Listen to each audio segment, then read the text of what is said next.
much you love them with Bob Martin. A guide and a service dog means independence, mobility and companionship for its owner. A lot of patience and dedication goes into training these special canines. South African Guide Dogs Association trains about 65 dogs every year, and that includes going from the breeding process to the puppy walking process and of course the formal training that will see them through to their service as guide dogs. And of course only the best of the best make it, like Keely over here. Dogs that qualify are socialized from puppy days.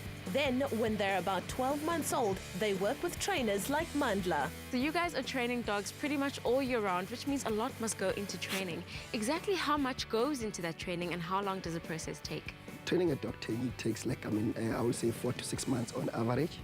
And then not all the dogs, are suitable to do this particular job. And the dog will come in, then I'll start bonding with a dog. That is the most important thing, because you cannot do anything, you cannot start your training if maybe you haven't bonded with a dog. What is the difference between a guide dog and a service dog? The difference between the two is the service dog, are for people that are in wheelchairs. With a guide dog, it gives somebody who's visually impaired that independence to be able to walk around, And then with a service dog, it's just that retrieving, independence. Because, you cannot reach out to things, dropped maybe items, so the dog needs to be there.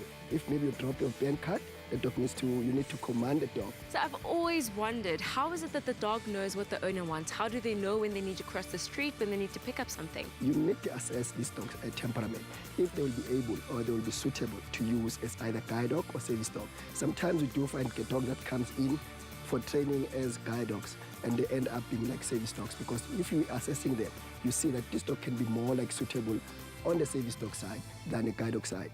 The guide dog side, you need to teach the dog to move over you show the dog to move over for obstacles, for open manholes, for height obstacles.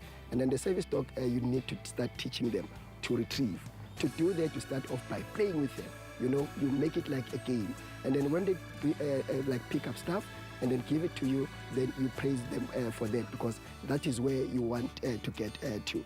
That is your ultimate goal. I do sometimes see a lot of the guide dogs with jackets that say do not touch. How important is it that the general public knows that these dogs are dogs that are working and not dogs to be petted? It's like if you're working changing and somebody comes and distracts you from what you're doing, then a lot of things can go wrong. So it's important also that applies also to dogs that are working, that you just ignore them because they are working. But if they are there socially, not working, then you can ask the owner to say, okay, Mandla, can I pet your dog? Even though these adorable creatures enter a life of service, their most important task is to establish a formidable bond between themselves and their owners.